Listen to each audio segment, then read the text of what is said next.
Como yo dije, teología del pacto es una doctrina sistemática. Vamos a ver varios pasajes que apoyan la idea. Y estamos hablando de los 3 pactos principales que nos ayudan a entender todos los demás pactos. Primero estamos viendo el pacto de obras, donde vemos que Dios hace una alianza con el hombre, con la mujer, pero es bien condicional. Si ellos hacen tal, van a recibir tal. Si no hacen tal, no van a recibir tal. Eso puede ser bueno y malo. Si obedeces, te quedas. Si desobedeces, te vas. Llegamos a Romanos. Romanos, tenemos que ver que Romanos fue escrito ¿a quién? A los romanos, ¿ok? Que era una iglesia mixta de judíos y gentiles. No había muchos judíos en Roma. Entonces, no deberíamos pensar que Pablo solo, aunque su libro es muy judaico en su contenido, no significa que su audiencia la mayoría son judíos. En Romanos 1, Pablo hace la argumentación ¿qué dice Romanos 1:17? ¿Que por el café el hombre vivirá? No. Porque el justo por la fe vivirá. Y que Dios está revelando esta ¿qué? Justicia de Dios. ¿Cuántas veces conectamos fe con justicia? Esa es una pregunta por ahora, vamos a responderlo más tarde. Entonces, por la fe el justo vivirá, y después comienza su argumentación en la otra parte del capítulo 1, está hablando de que no hay nadie que está, o que nadie tiene excusa. ¿Por qué? Porque Dios ha revelado algunos de sus atributos a todo el mundo a través de la creación. No hay nadie que tiene excusa. A veces tenemos la pregunta, ¿pero qué hacemos con la persona que vive en una tribu en medio de nada en la selva peruana, digamos? Nunca ha llegado el evangelio, nunca ha llegado una iglesia, nunca ha llegado un pastor o lo que sea, una Biblia. ¿Qué hacemos con él? ¿Él es culpable de la ley? Según Pablo, sí. Sí. Entonces, capítulo 1, Pablo está hablando de todos. En capítulo 2, específicamente habla de los judíos. Capítulo 3 vuelve a incluir a los gentiles, a los no judíos. Y al final su conclusión es, no importa si tenías toda la ley, si sabías parte de la ley, o si no tenías nada de la ley, todos son culpables. Y eso es lo que muchos de nosotros conocemos o tenemos quizás memorizados. Romanos 3:23. ¿Qué dice? Todos son destituidos de la gloria de Dios, porque todos han pecado, ¿no es cierto? Entonces, capítulo 2, Pablo está haciendo su argumentación realmente, específicamente para los judíos. Y en versículo 5, él dice, pero por la obstinación y dureza de tu corazón vas acumulando ira contra ti mismo para el día de la ira, cuando Dios revelará su justo juicio. Gracias, Pablo. Me hace sentir muy bien de mí mismo. ¿Y qué es el justo juicio que Dios va a revelar? ¿Qué piensan ustedes? ¿Cuándo Dios va a juzgar todo? Al final, ¿no es cierto? ¿Cuál es el título favorito de Jesús para sí mismo? ¿Cuántas veces Jesús llama a sí mismo? Mira, yo soy el Salvador. Ninguno. El Hijo del Hombre. ¿Y de dónde viene Hijo del Hombre?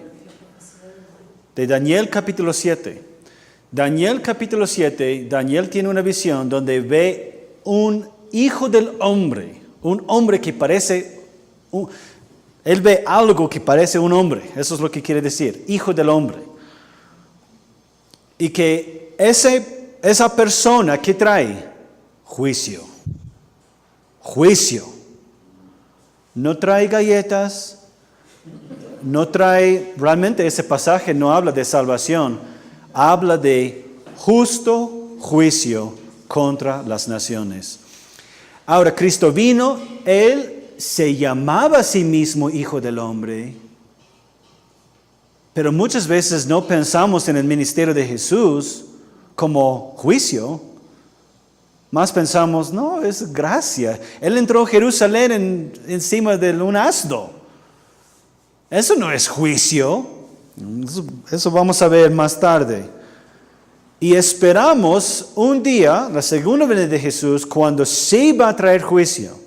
Ahora, si crees que va a haber un milenio entre la segunda venida y el juicio final, no importa. Pero el asunto es que el fin de todos los tiempos, Jesús va a traer juicio. Va a juzgar a todas las naciones. ¿Y qué va a hacer? En versículo 6. En el cual pagará a cada uno conforme a sus obras. Eso no suena bien. Dios dará vida eterna a los que, perseverando en hacer el bien, buscan gloria, honra e inmortalidad. Muy bien. Pero castigará con ira a los que por egoísmo se rebelan y no obedecen a la verdad, sino a la injusticia. Y si quieres seguir leyendo, solo empeore las cosas. ¿Cuál somos nosotros? Nosotros, en versículo 6, tenemos el pacto de obras. Dios va a pagar cada uno según sus obras. Punto. Si has hecho lo correcto, muy bien. Si has desobedecido, muy malo. Versículos 7 y 8 no nos dan una escala de obediencia en el sentido que si has obedecido una vez en tu vida, por lo menos vas a entrar al cielo.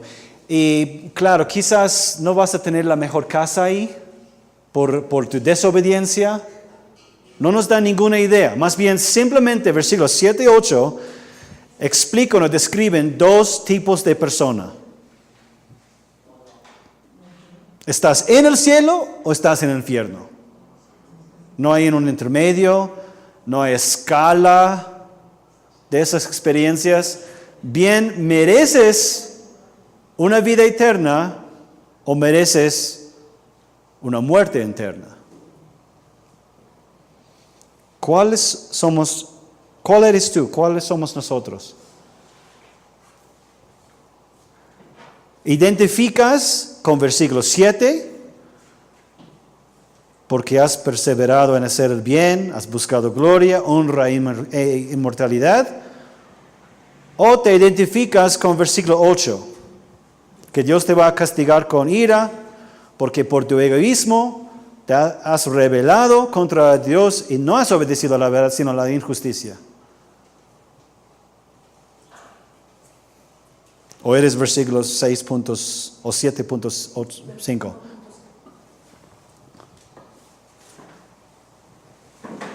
¿No es interesante que ¿por qué Pablo está hablando de estas cosas? Pablo, estás hablando a los romanos. Este no es el antiguo pacto, Pablo. Cristo ya murió, Pablo. Cristo ya se entregó por nosotros, Pablo. Oye, Pablo, ya estamos en gracia, Pablo. Oye, Pablo. Pablo, ¿por qué estás hablando del pacto de obras? ¿Por qué es tan difícil identificarnos con uno de ellos? Bueno, queremos ser versículo 7, ¿no es cierto? Porque sabemos que en Cristo tenemos acceso a la vida eterna y tenemos salvación. Entonces queremos identificarnos con versículo 7, pero si nos damos cuenta, no hemos hecho esas cosas. No hemos perseverado a hacer el bien, aún en Cristo. Realmente somos versículo 8. Y eso es el punto de Pablo. Eso es su argumentación. Por eso está llegando a capítulo 3, de que todos han pecado. Ninguno ha hecho lo correcto. Lo que Pablo está mostrando es que ninguno de nosotros, tal como Adán, que es nuestro padre, ninguno de nosotros hemos cumplido el pacto de obras. Algo que tenemos que entender de los pactos, por el hecho que hay más que uno, no significa que se ha anulado completamente los anteriores. Por el hecho que Adán y Eva rompieron y no cumplieron el pacto de obras en Génesis 2, bueno, en Génesis 3, Génesis 1 a 3, no significa que el pacto de obras quedó inválido. Pablo está diciendo en Romanos, el pacto es vigente todavía. Pero el problema es que ninguno de nosotros somos versículo 7. Ninguno de nosotros hemos hecho lo correcto. Y si pensamos bien, otra vez un poco saliendo del tema, ¿qué es lo que necesitas saber para ser creyente? ¿Aún necesitas saber para conocer a Jesús que Jesús resucitó? Yo creo que la resurrección es una doctrina tan importante y principal que si uno lo rechaza es hereje. Podemos decir eso. Pero para llegar a conocer a Cristo, ¿necesitas saber eso? ¿Aún necesitas saber el nombre de Jesús? Lo que necesitas saber es que no has cumplido el pacto de obras y que Dios proveó redención. Vamos a estar yendo a Romanos todo el día. Entonces vamos a ver por qué Pablo argumenta así. ¿Por qué Pablo? ¿Por qué mencionas el pacto de obras? ¿Por qué? Porque es vigente todavía. Es vigente hasta ahora. Si hay alguien perfecto, ¿puede ir al cielo? Si pudiera haber, ¿no es cierto? Y eso es el punto de Pablo. Entonces, ahora vamos a entrar en lo que es el pacto de redención. Vamos a volver a Génesis.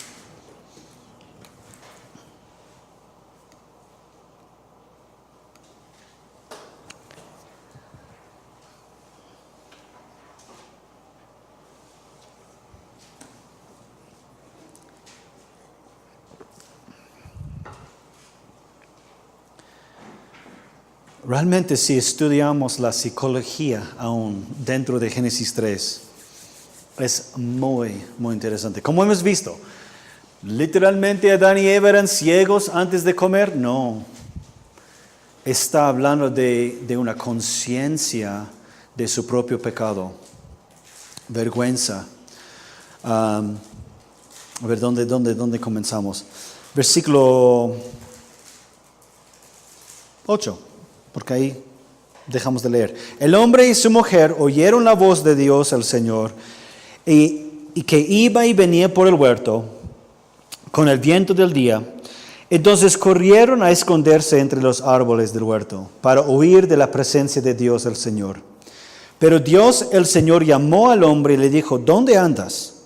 Y él respondió, oí tu voz en el huerto y tuve miedo, pues estoy desnudo, por eso me escondí. Dios le dijo, ¿y quién te dijo que estás desnudo? ¿Acaso has comido del árbol del que yo te ordené no comieras? Ahora, pasamos ahí un ratito.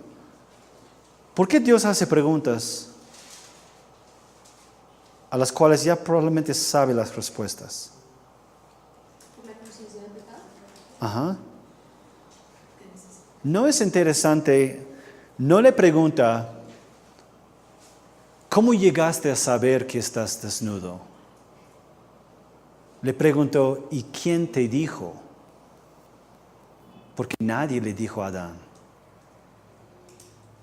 Dios, aun por sus preguntas, está mostrándoles que su desnudez, su vergüenza, todo es resultado, fruto de su pecado. Bueno, Adán en su mejor momento masculino dice, la mujer que me diste por compañera fue quien me dio el árbol y yo comí. Versículo 13, entonces Dios el Señor le dijo a la mujer, ¿qué es lo que has hecho? Y la mujer dijo, La serpiente me engañó y yo comí. Todos están echando la culpa a otra persona.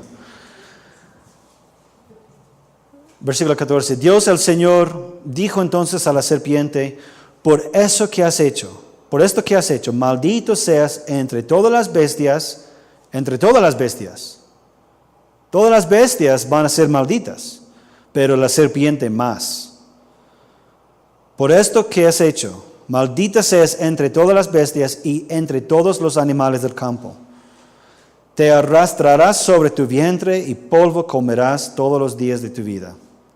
Yo pondré enemistad entre la mujer y tú, y entre su descendencia y tu descendencia. Ella te herirá en la cabeza y tú le herirás en el talón.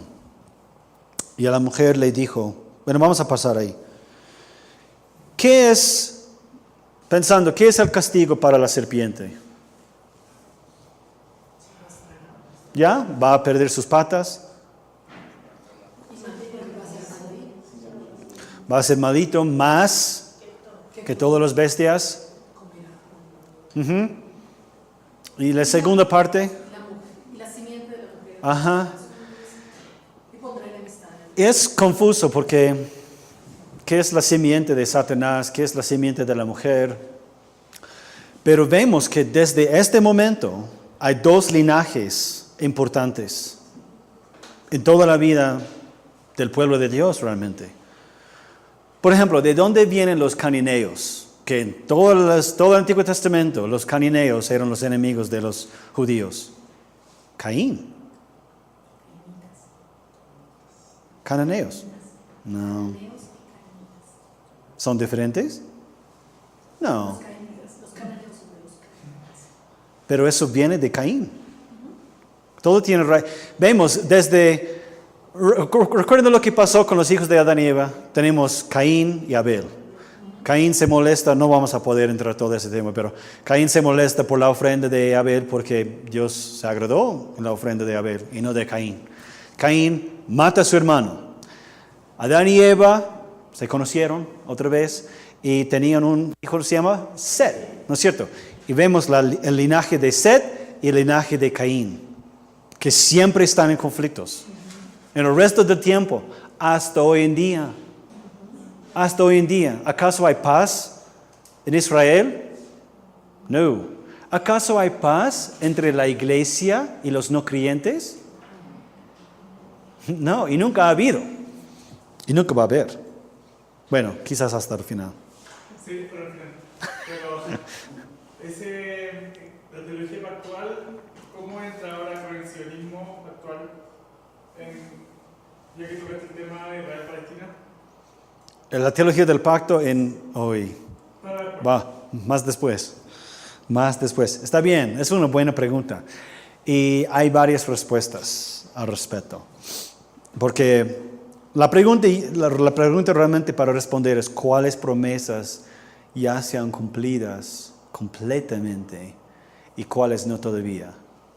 Y casi siempre esas promesas se tratan de tierra. Se trata de si realmente el Estado judaico va a volver a tener una nación geopolítica en Israel y dominar ese espacio. ¿Pero es Estado judaico o es el Israel de Dios, como la iglesia? Esa es la pregunta. Voy a responder eso al final, hablando de los últimos días.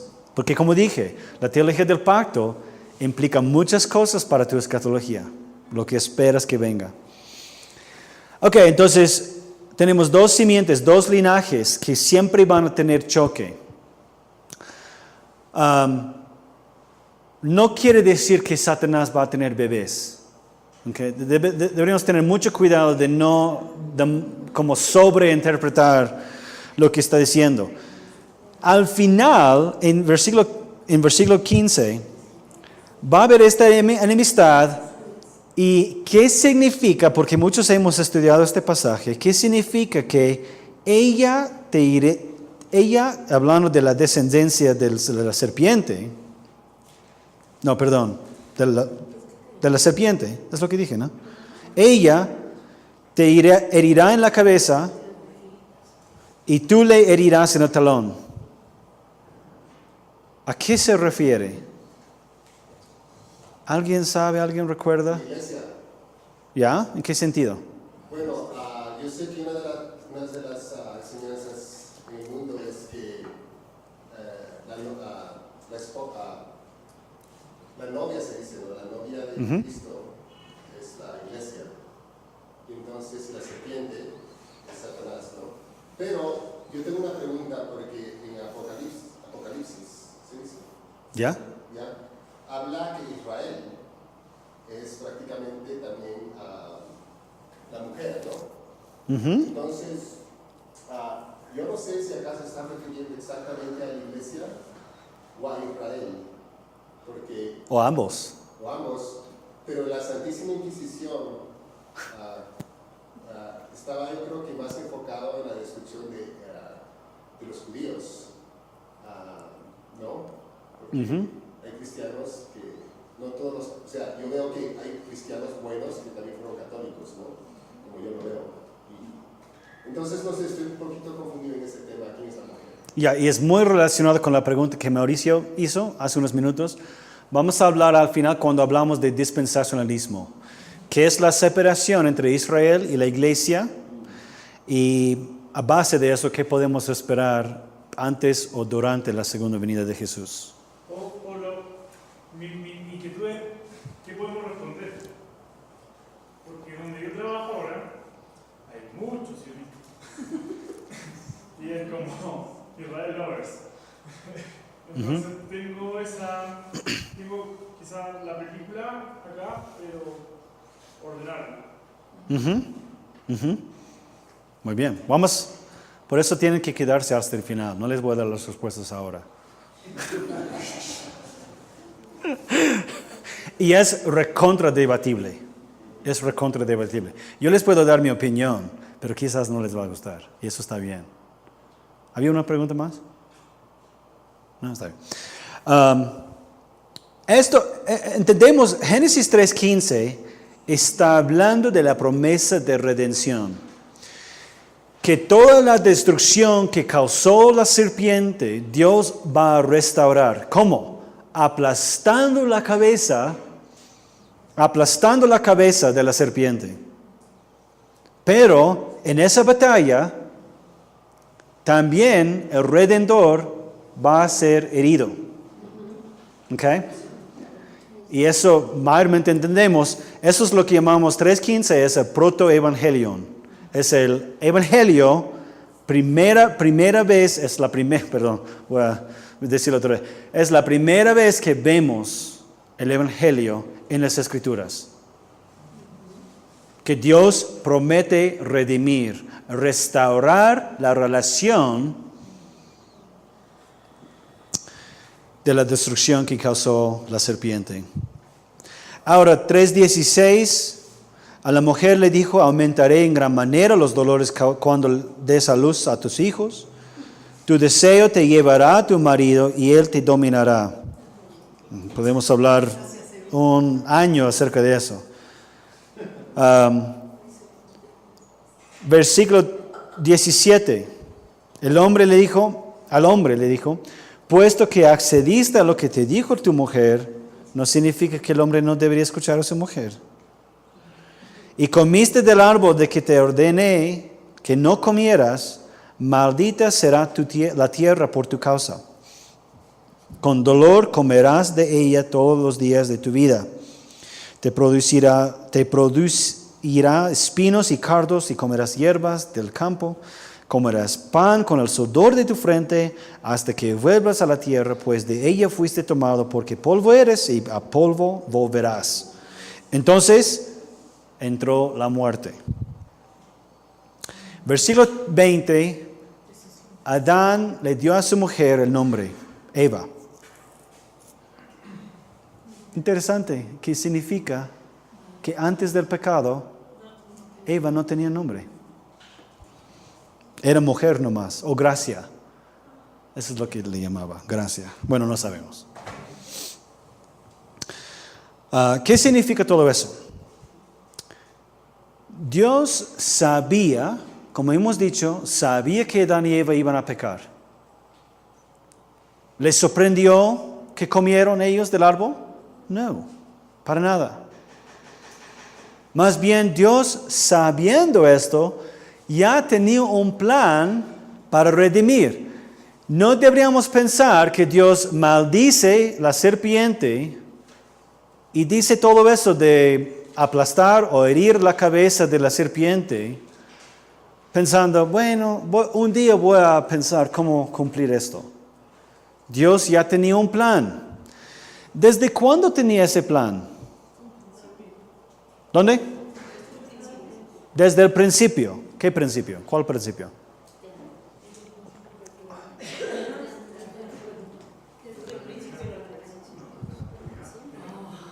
Ahora vamos a Efesios 1. Ok, vamos a Efesios 1.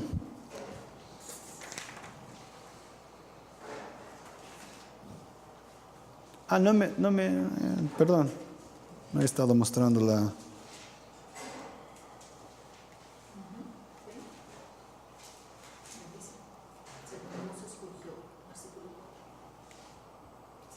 ¿Alguien puede leer versículo 3 hasta... A ver. Hasta 6 está bien. Bueno, realmente 7 también.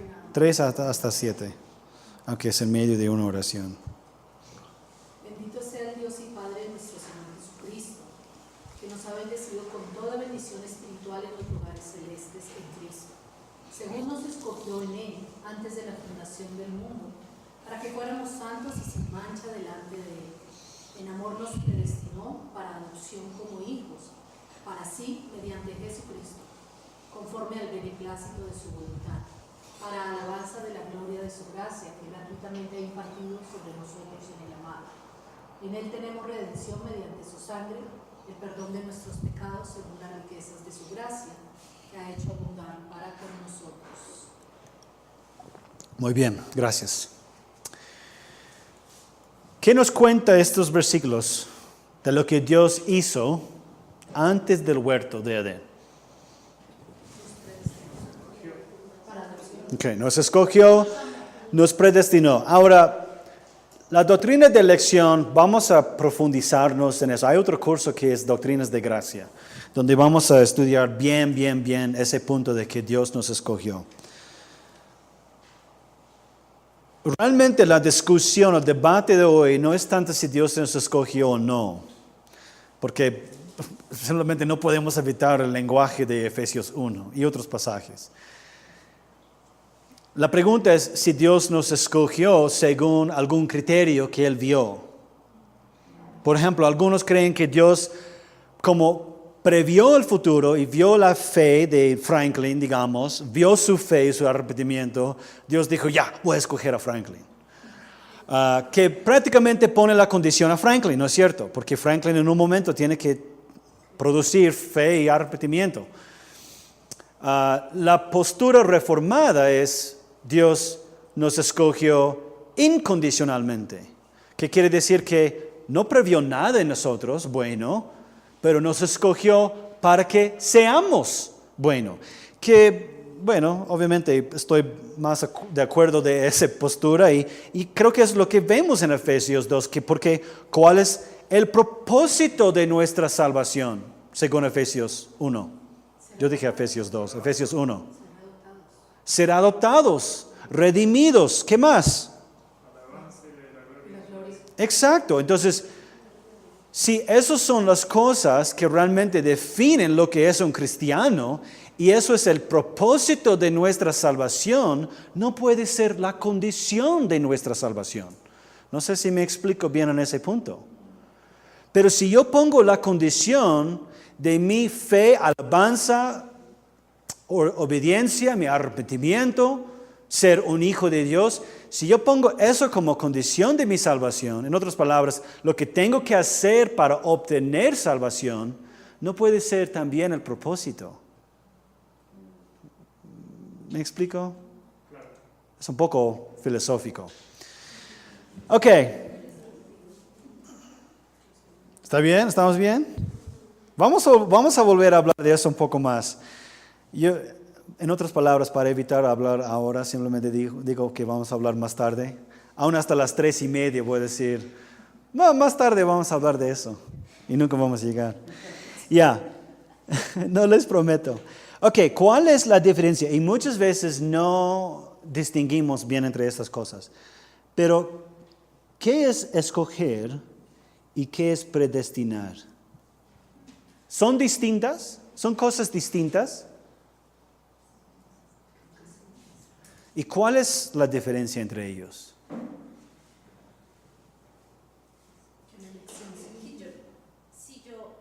Yo creo, ¿no?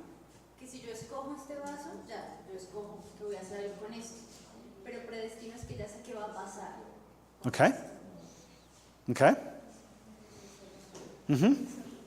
La elección implica una separación, la predestinación, un propósito. Exacto. La elección es la decisión de la Trinidad de salvar.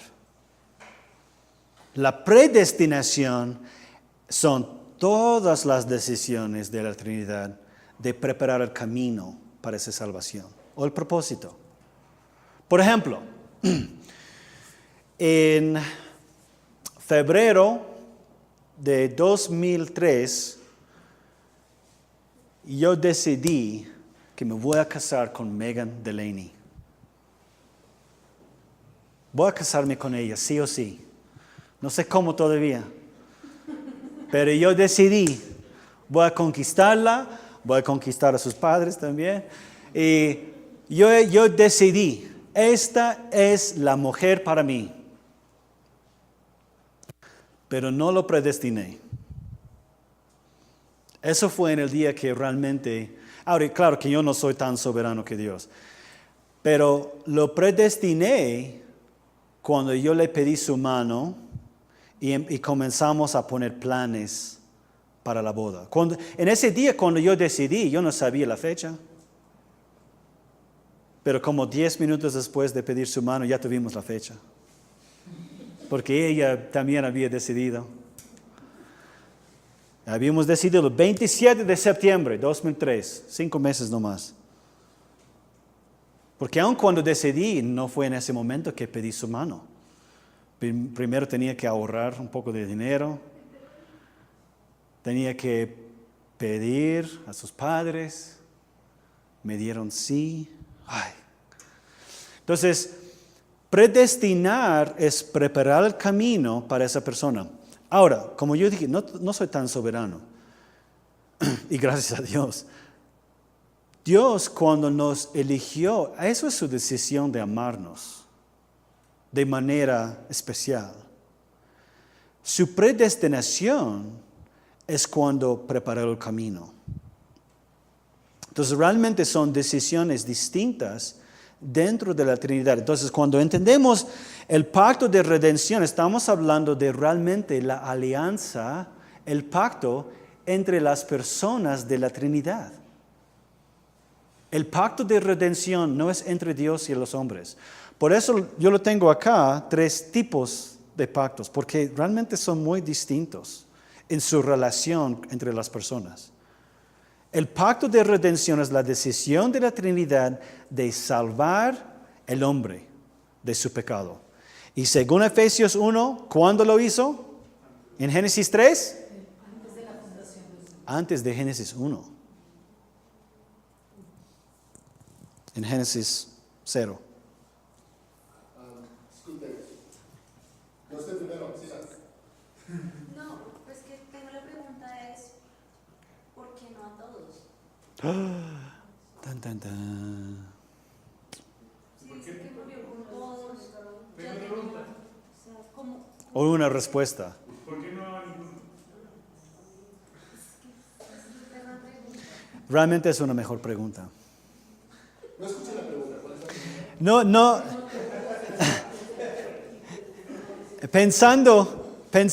Pensando en realmente obediencia o justicia. Ninguno es justo. Entonces, ¿por qué uno? ¿Por qué no a todos? Realmente no podemos responder a esa pregunta. Si sabemos que Dios es glorificado por mostrar misericordia y gracia. Y creemos Y casi todos creen que por lo menos la muerte de Jesús fue suficiente, quizás no eficaz para todos, pero sí fue suficiente para todos. Pocos creen que la perfección, la justicia, todo la santidad de Jesús solo fue suficiente para una cierta cantidad de personas. Difícil decir eso. Fue suficiente, pero según el beneplácito, la sabiduría perfecta de Dios. La pregunta que estaba estudiando la doctrina presbiteriana que describe a Dios como omnipotente o no. Claro. Bueno, estaba chequeando un poquito qué significa omnipotente, ¿no? Uh-huh. Y prácticamente es que puede estar en el pasado, en el presente y en el futuro al mismo tiempo. Uh-huh. En todas partes, ¿no? Uh-huh. Como Dios dice, yo soy, ¿no? Uh-huh. Prácticamente puede estar en el tiempo. Prácticamente la ley del tiempo no existe para Dios, lo puede ver todo simultáneamente, Uh-huh. porque es un poco difícil para nosotros entender. Claro. Entonces yo creo que si Dios es omnipotente, Él puede escoger y predestinar al mismo tiempo. En otras palabras, Él puede ver tus hechos, ¿no? Como si estarían pasando en el pasado o el presente, Uh-huh. ¿no? Sería un poquito, no sé si me entiende, pero yo creo que Dios puede escoger y predestinar al mismo tiempo. O sea, puede ver el corazón de la persona, ¿no? Como si estaría bien, como si estaría pasando ahora. Uh-huh. No sé si me entiende. No, sí. Y eso entra en lo que es la omnisciencia de Dios. Por el hecho que Dios es omnisciente y omnipotente, sabe todo, pasado, futuro, presente, y puede hacer cualquier cosa en el pasado, presente o futuro. Eso sí, significa que Dios es soberano. Sí o sí, significa que es soberano. Al final, que Él es soberano y que a la vez tenemos que reconocer que también Él es el Redentor, Él obviamente decide quién va a ser salvo y quién no. Tratamos de divorciar eso porque pensamos, no, pero Dios me dio libre albedrío. Ok, tienes libre albedrío, pero ¿puedes volar?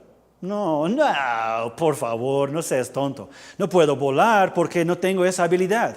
Muy bien, tampoco tenemos la habilidad de escoger y obedecer y creer con fe y arrepentirnos sin una obra divina. Vemos que nuestra fe, nuestra obediencia, nuestro arrepentimiento, nuestra vida cristiana, todo es regalo de Dios. Cuando llegamos a Efesios 2, y Pablo está diciendo, eran muertos en sus pecados, pero por gracia Dios les amó aun cuando eran pecadores, y por medio de la fe ustedes son salvados. Dice, esto es el regalo de Dios. Esa palabra, bueno, vamos a ver ahí, porque no quiero citar mal tampoco la Biblia. Eso quizás es otro pecado.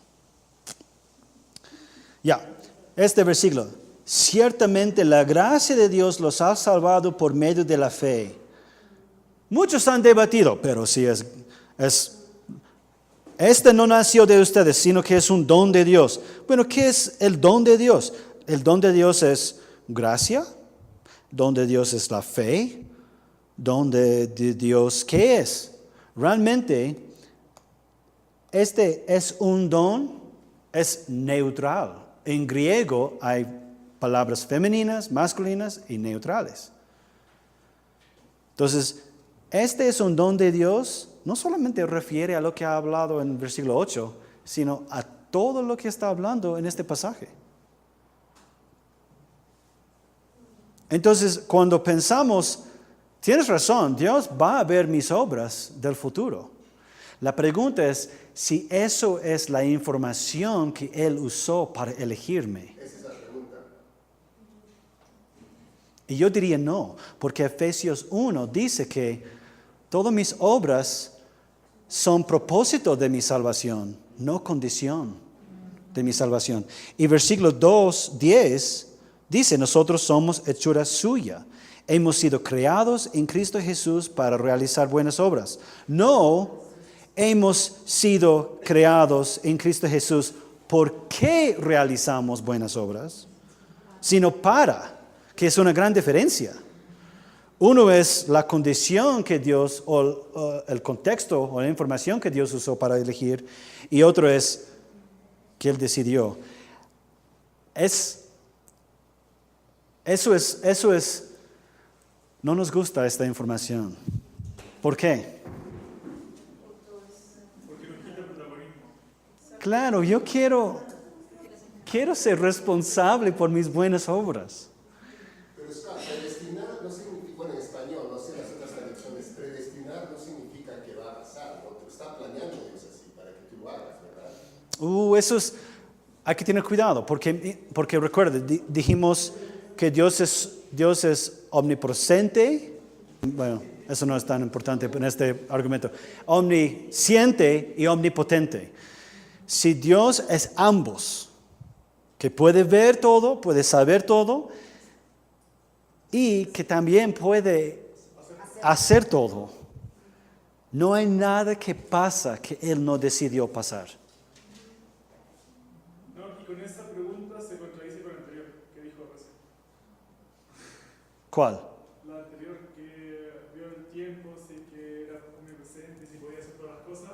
Ahora está poniendo en duda que puede hacer todas las cosas. Ya. Bueno, su pregunta era si predestinar significa que sí o sí va a pasar. Yo creo que sí, porque no es mi predestinación. Como yo dije, no soy tan soberano. Al final me senté con mi novia y yo dije, ya, ¿qué fecha vamos a poner? Y pusimos 27 de febrero o de septiembre. No les digan, por favor, que me olvidé la fecha. Entonces, nosotros habíamos predestinado, pero ¿según qué? Según nuestro poder. Pero cuando Dios predestina algo, ¿quién va a oponer a su voluntad? Es prácticamente citando Romanos 9. Pero yo digo, la palabra predestinar significa, aparte en el diccionario, ¿qué significa Claro. predestinar? O sea, que va a pasar o que estás planeando. Ambos. Para Dios es ambos. Está definido. Sí. Porque para Dios es ambos. Dios no tiene planes que no llegan a pasar. Por eso, y por eso cuando pensamos en la voluntad de Dios, podemos aún pensar en su voluntad moral y soberana. Porque obviamente Dios permite malas cosas pasar, y eso no es parte de su voluntad moral. Lo que quizás refleja su carácter, sus atributos. Entonces, y eso es bueno para nosotros.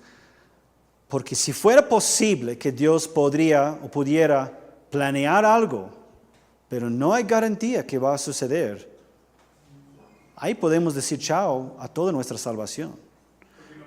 Porque somos capaces de arruinar los planes de Dios. Ok, vamos a Romanos 5.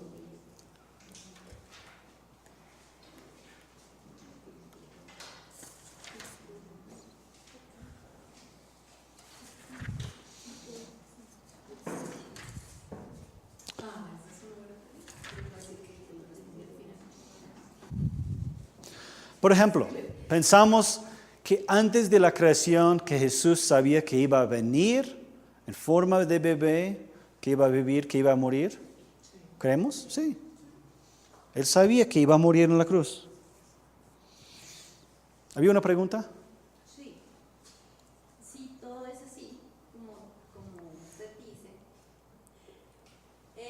¿por qué testificar entonces? Si Claro, por eso yo no evangelizo.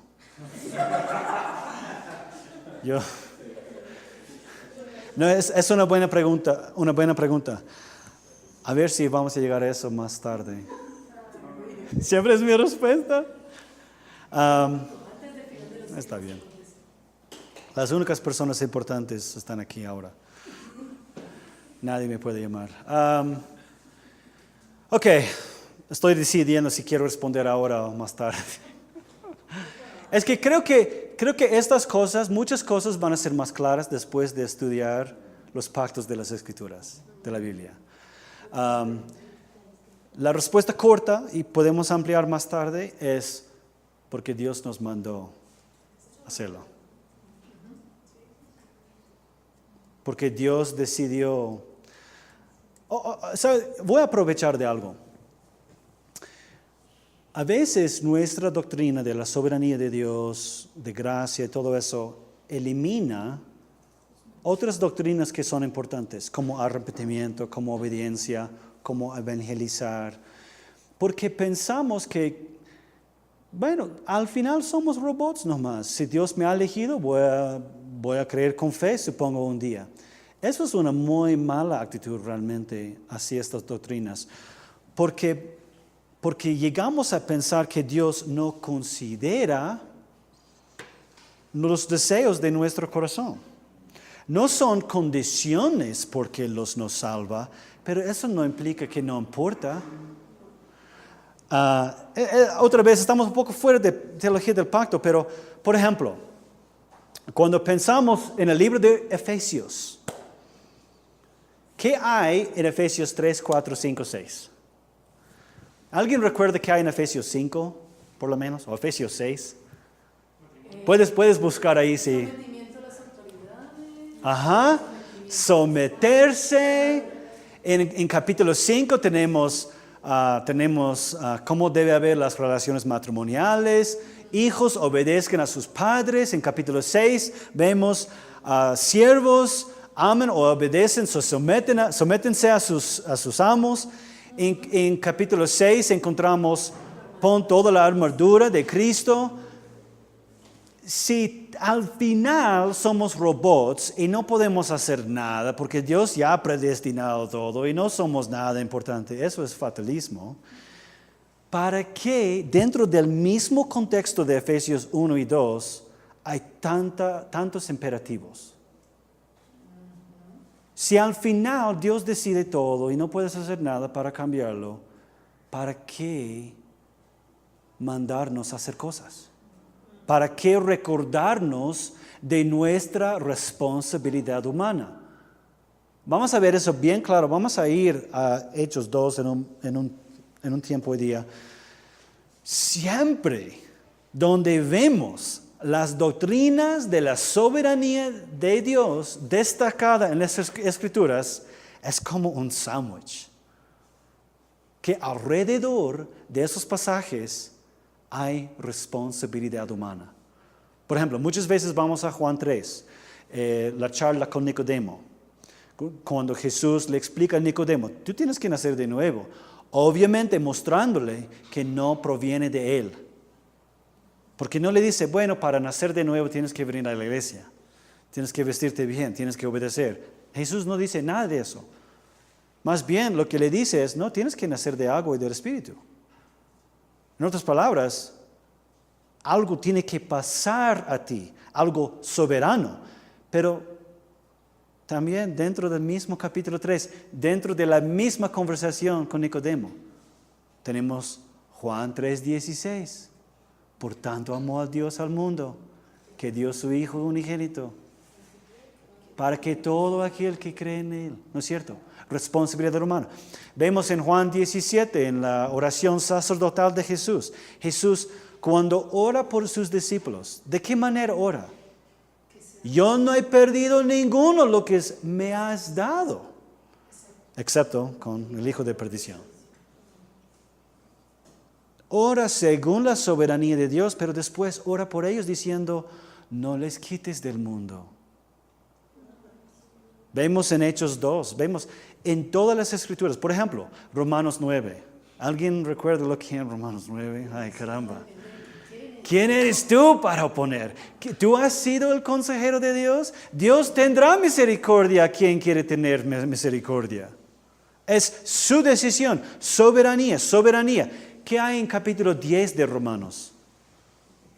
Si confiesas con tu boca y crees en tu corazón que Jesús resucitó de los muertos, serás salvo.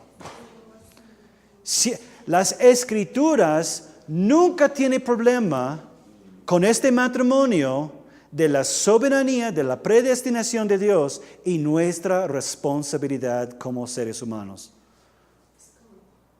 Tampoco deberíamos nosotros tener problema con ello. Eso es mi paréntesis, porque casi nada tiene que ver con la teología del pacto. Es parte. ¿Estamos bien? ¿Estamos en Romanos 5? Ok. Romanos 5:1. ¿Alguien puede leer Romanos 5:1 y 2? Así pues, justificados por la fe, tenemos paz con Dios por medio de nuestro Señor Jesucristo, por quien tenemos también por la fe acceso a esta gracia en la cual estamos firmes y nos regocijamos en la esperanza de la gloria de Dios. Muy bien. Según estos dos versículos, ¿qué tenemos en Cristo? Paz. Paz con Dios. Yo no sabía que necesitábamos paz. ¿Alguna vez has hablado con un nuevo creyente y te ha dicho, me siento en paz con Dios? De vez en cuando pasa. La verdad, yo tuve una entrevista con una joven hace un mes para el bautismo y así me explicó. Fue realmente tan alentador para mí como pastor, porque no me dio las palabras que todos me dan siempre. Oh, yo creo en Jesucristo por la salvación de mis pecados y por Él tengo perdón y ahora puedo... Que es nuestro evangelio moderno, que todo es cierto. Pero ella me hablaba cuando yo le pregunté, ¿por qué crees que tú eres un cristiano, una cristiana? Me dijo, porque yo sé que soy reconciliado con Dios. Y yo dije, qué palabra fresca para describir la salvación, reconciliación con Dios. Todos queremos perdón, claro. Pero ¿cuántos realmente buscan reconciliación, paz con Dios? Ok, ¿qué más? Versículo 2. Acceso a esta gracia. Y una cosa más. Sí, esperanza de gloria. ¿De gloria? ¿Cómo podemos esperar gloria? ¿Qué has hecho tú, Franklin, para esperar gloria? Por favor, no seas egoísta. Pero esto es... Eso es lo que vamos a llegar en capítulo 5. Las tres cosas, amigos, que perdieron a Adán y Eva. No es al azar. Pablo no está simplemente tirando palabras. Esto es la restauración de lo que perdieron en romper el pacto de obras. Ahora, ¿por qué somos justificados? Vamos a llegar a eso. Vamos más adelante en versículo 12. Voy a leer de 12 a 17. Muchos versículos parecen a otros, entonces es fácil confundirse. Voy a leer lento para que podamos un poco comprender un poquito más quizás. Por tanto, como el pecado entró en el mundo por un solo hombre, a ver, ¿quién es? Adán, ok. Y por medio del pecado entró la muerte, lo que ya hemos dicho. Así la muerte pasó a todos los hombres, por cuanto todos pecaron. Ok, espera. ¿Significa que voy a morir por los pecados de Adán?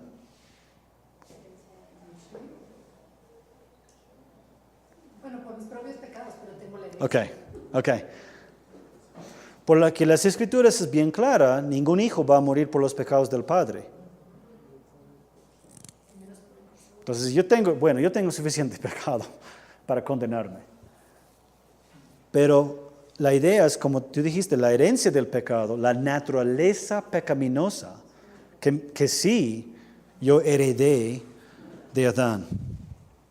Ok, versículo 13. Antes de la ley ya había pecado en el mundo, aunque el pecado no se toma en cuenta cuando no hay ley.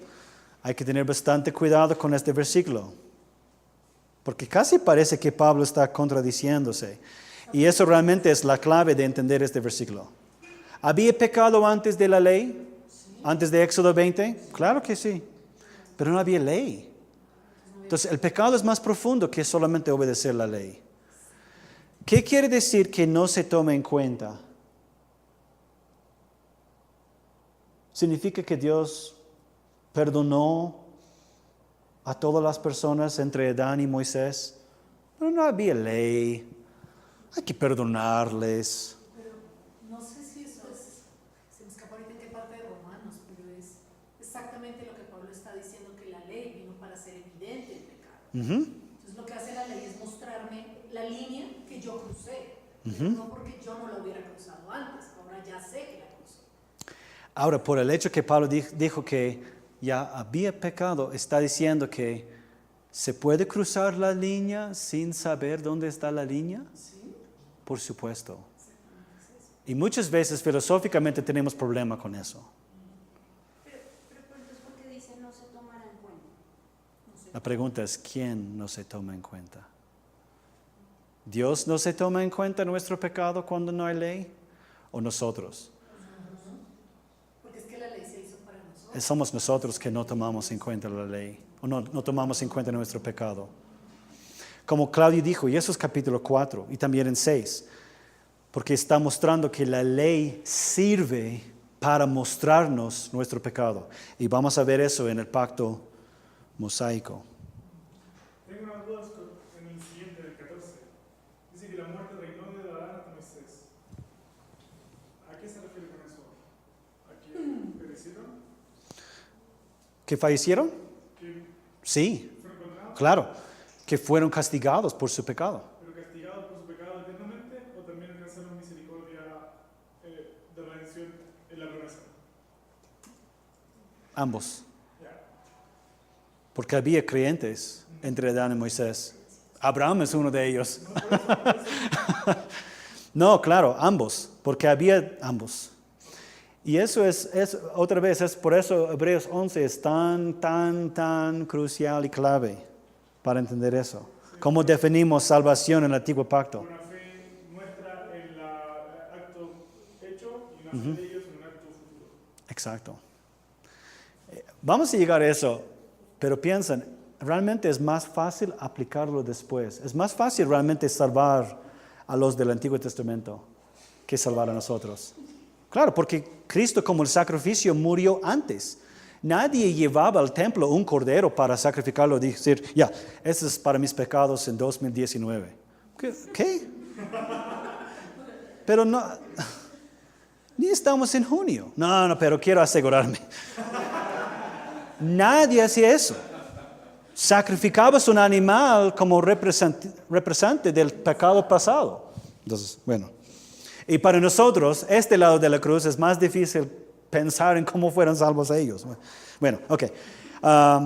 14. No obstante, la muerte reinó desde Adán hasta Moisés, aun para aquellos que no pecaron del mismo modo que Adán, el cual es figura de aquel que había de venir. Pero el pecado de Adán no puede compararse con el don de Dios. Entonces son figuras, pero no son iguales. Pues si por el pecado de un solo hombre muchos murieron, la gracia y el don que Dios nos dio por medio de un solo hombre, Jesucristo, abundaron para el bien de muchos. Tal como el pecado ha afectado toda la humanidad, también la sangre de Jesús es suficiente para abundar y bendecir a muchos. El don de Dios no puede compararse con el pecado de Adán, porque por un solo pecado vino la condenación. Pero el don de Dios vino por muchas transgresiones para justificación. Entonces Cristo Jesús no murió en vano. No es que Jesús murió como mártir y Dios dijo, ay caramba, hay que utilizar esta muerte para algo. No, su muerte vino con un propósito de justificar. Versículo 17, pues si por la transgresión de un solo reinó la muerte, mucho más reinarán en vida los que reciben la abundancia de la gracia y del don de la justicia mediante un solo hombre, Jesucristo. Entonces, eso es el pacto de gracia, lo que vimos en Génesis 3:15. Pacto de redención es la decisión en la Trinidad de salvar. Pacto de gracia es el cumplimiento de ese pacto de redención. Ahora, ¿qué iba a decir? Allá. Por eso Cristo es un segundo Adán. Un segundo Adán. Iba a decir algo más.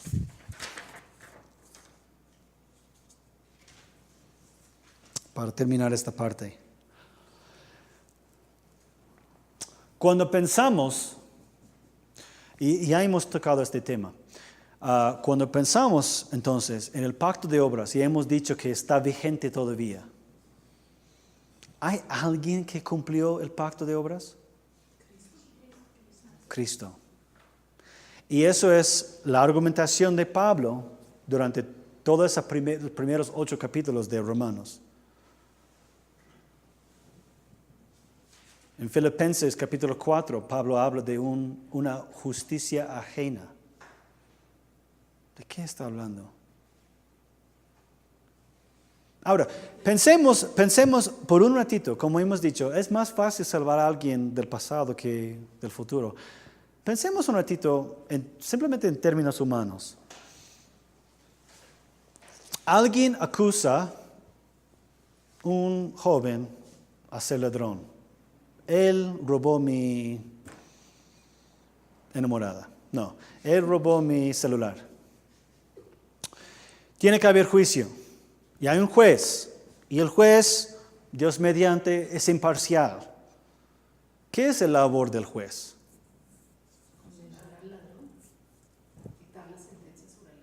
Pero para llegar a eso, ¿qué tiene que hacer? Por ejemplo, no lleva al ladrón al juez y el juez dice, mira, sí, me parece un ladrón, ya, mándale a la cárcel. Tiene que ver las pruebas. Ok, La evidencia. tiene que ver las pruebas, la evidencia, todo tiene que desarrollarse y digamos que el juez no sabe, quizás es ladrón, quizás no es. ¿Qué va a pedir? Testimonios, testigos. Ahora, digamos que el juez dice ya, necesito testigos. Y ambos, el fiscal, gracias Joel, ambos el fiscal y el abogado defensor del ladrón o supuesto ladrón, ambos dicen ya, yo tengo 2 testigos, yo tengo 3, ok, muy bien. Digamos, el fiscal trae sus 2 testigos y los 2 testigos dicen, no, yo lo vi llevar el celular. El otro dice, yo conozco a este muchacho y siempre está llevando cosas de los demás. Entonces, uno es testigo al acto, otro quizás simplemente testifica a su carácter. ¿Puede el juez en ese momento decir, ya te fuiste? 2 testigos que te dicen que eres ladrón, chao, vamos a la cárcel.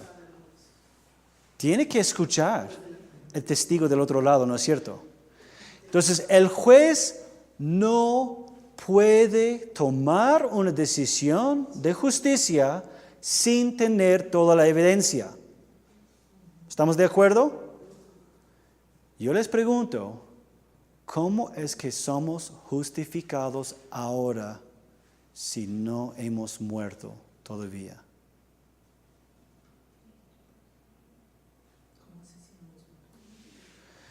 La Biblia nos enseña que somos justificados en Cristo al ser creyentes, ¿no es cierto? Es inmediato. Pero ¿por qué mi justificación no espera mi muerte? Porque murió. Porque eso ya murió. Y Pablo y Romanos, no sé, ya ahora nos perdimos así Romanos. En la Biblia Escrito está. Que morimos con Cristo en el momento en que Cristo fue crucificado. Nosotros fuimos crucificados con Cristo y morimos en Cristo y resucitamos en Cristo. Corintios, creo. Bueno.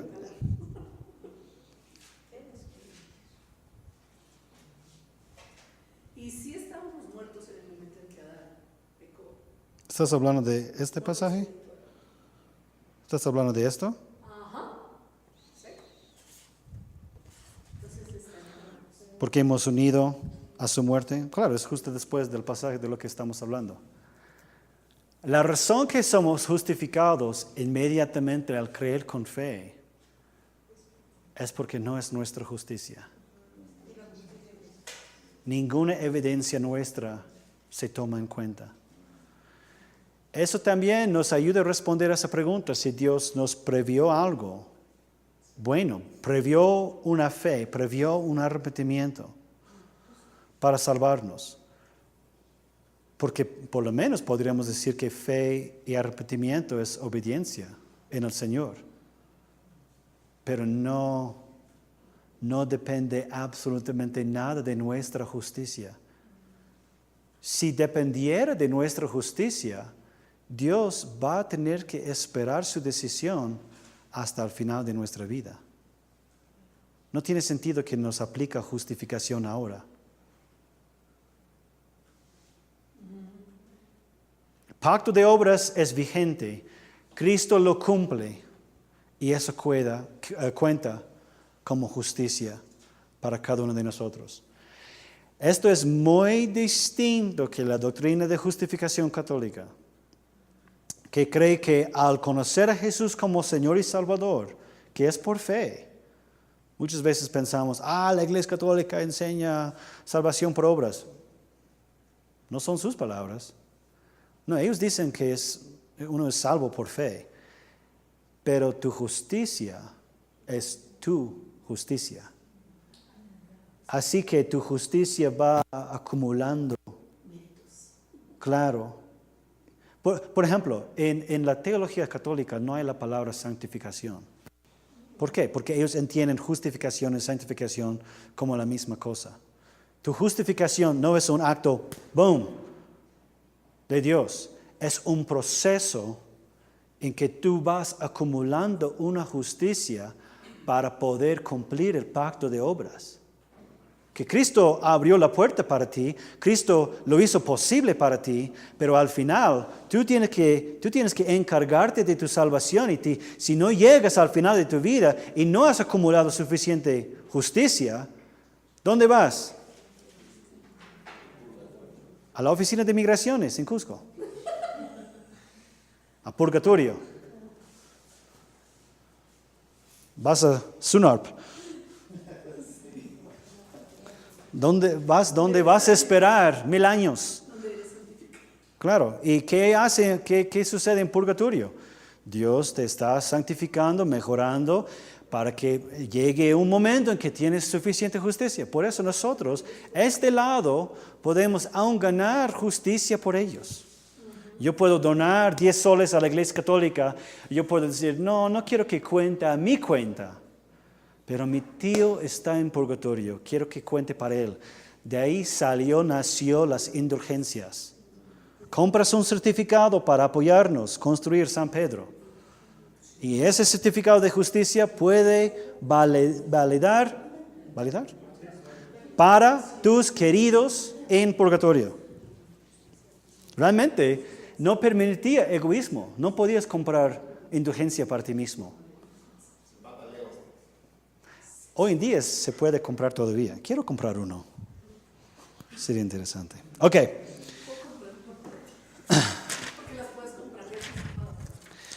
¿Estamos bien hasta ahora? Estamos viendo ahora cómo Dios ha decidido antes de la creación salvarnos y ahora ha creado un plan y va a cumplirlo. Y lo ha hecho a través de Cristo. ¿Y qué es ese plan? De 100% redimirnos. De restablecer todo lo que hemos perdido en el huerto de Edén. Y aún darnos más. Porque vemos que los pactos, cada uno se mejora encima del otro. Ok, ¿estamos bien? ¿Alguna pregunta? Disculpa, voy a inventar una teoría ahora y dígame si hay alguna doctrina que de repente da como lo que... Estás en una buena época porque hoy en día la iglesia no quema a sus herejes. Entonces, comparte con libertad. Digamos Dios prácticamente, como es omnipotente, porque estoy tratando de entender la Claro. teología presbiteriana. Ahora, Dios es omnipotente, entonces Él ve el futuro de las personas como de David, ¿no? que lo quiso mucho, que también fue yo, y también ve a Pablo, ¿no? Y a otra gente buena, ¿no? Pero el futuro, entonces, después, ya que vio todo esto, él decide escribir la Biblia. Regresa al pasado, escribe la Biblia, ¿no? Y prácticamente vio el futuro y el corazón de la gente, ¿no? Ahora, usted está enseñando la Biblia, ¿no? Pero es algo que Dios prácticamente dio la opción a David, a Pablo y a otra gente, le dio la opción de escoger lo bueno o lo malo, ¿no? Yo sé que las escrituras dicen que Dios predestinó, ¿no? Pero ¿hay alguna ideología o teología más o menos en lo que yo pienso o no? Porque en las iglesias que he estado, como que siempre la ideología que ellos me enseñaron es un poquito diferente a la presbiteriana. Estoy tratando de entender. Bueno, Medio, no sé. claro, y como dije antes, tenemos que tener bastante cuidado que calvinismo, doctrina reformada, lo que sea presbiteriana, no llegue a extremos, a fatalismo. La responsabilidad humana, tenemos que ver que Dios usa eso. Claro que vio, por ejemplo, el pecado de David, pero también decidió usar la descendencia de Betsabé. Porque Jesús es descendiente de Betsabé. Claro, claro. Entonces, fue por accidente. Dios dijo, ay, ahora David, ¿qué voy a hacer con esto? Y siempre está como bombero tratando de arreglar la urgencia y la situación. No. Dios permite algo. No sé si conoces Joni Eareckson Tada. Es una mujer parapléjica, desde adolescencia. Y enseña bastante acerca del propósito del sufrimiento en la vida de los creyentes. Y ella es una mujer hermosa.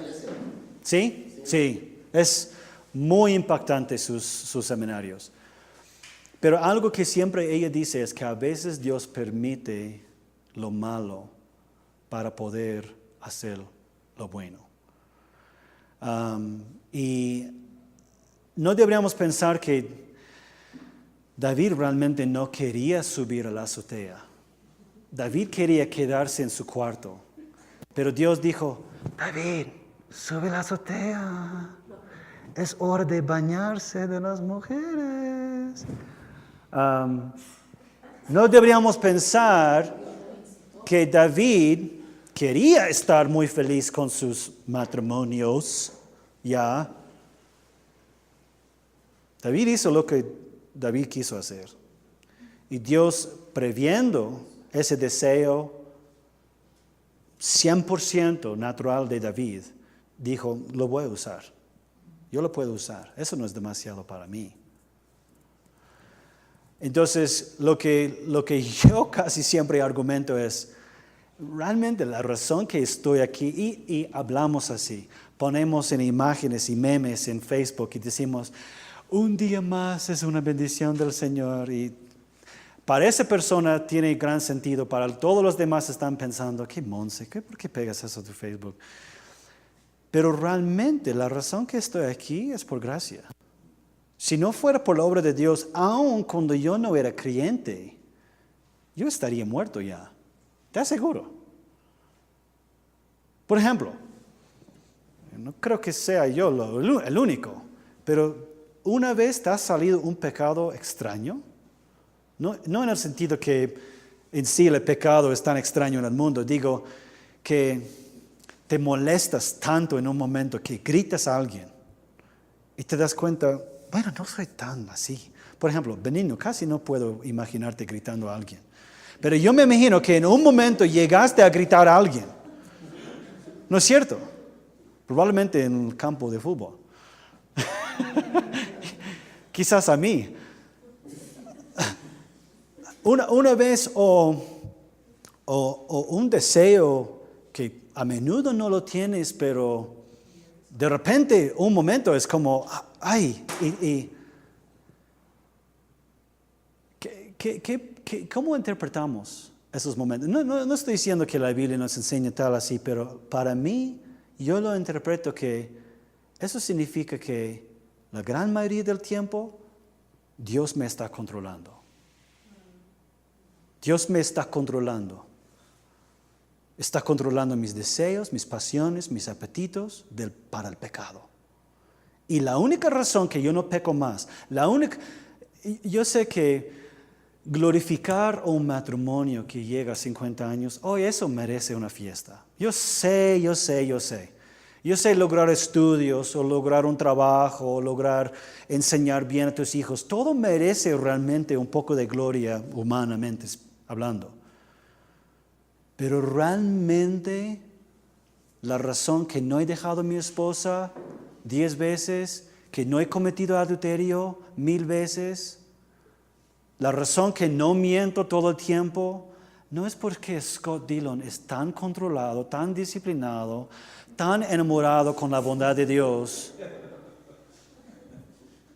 Es porque Dios me está, conteniendo. No controlándome como robot. Pero vamos a tomar a Hugo como ejemplo. Y no es porque Hugo tiene un matrimonio frágil, nada de eso. Realmente tiene un buen matrimonio, especialmente para ser joven. Pero digamos Hugo, y yo sé que esta ilustración es un poco fea, pero quizás ilustra bien lo que estoy tratando de decir. Digamos que cada día una mujer llega a tu puerta tocando y es la mujer más bella que has visto en tu mundo. Solo segundo a Ana. Claro que Ana es la mujer más bella. Pero digamos segundo lugar. Llega y primero solo coquetea un poco y tú dices, estoy bien, no me afecta. Imagínate si ella llega cada día por un año desnudo pidiendo algo de ti. ¿Tú vas a aguantar? Yo sé que vas a decir sí. Yo sé que vas a decir sí, porque estamos grabando. Pero seamos sinceros, Seamos sinceros. ¿Por qué la gente juega la lotería? ¿Por qué la gente año tras año tras año hace el peregrinaje a Coyiriti a ofrecer una casita de plástico con dólares, euros, soles, todo tipo de dinero saliendo, con su carrito, pensando, este año sí me va a dar? Y no lo reciben. Porque contra lo que queremos pensar, no somos tan controlados por nuestro propio dominio propio. Hay miles de pecados que no cometemos simplemente porque no hay oportunidad. Y no porque tú eres tan fuerte o porque tú eres un super cristiano. Espero que me entiendan. No estoy diciendo que ustedes son casi nada y Dios hace todo. Pero debemos cuidar de que ¿por qué Dios permite un poco de pecado? Porque lo permite porque Él lo va a usar. Y lo que Él no puede usar, lo que no va a usar, no permite.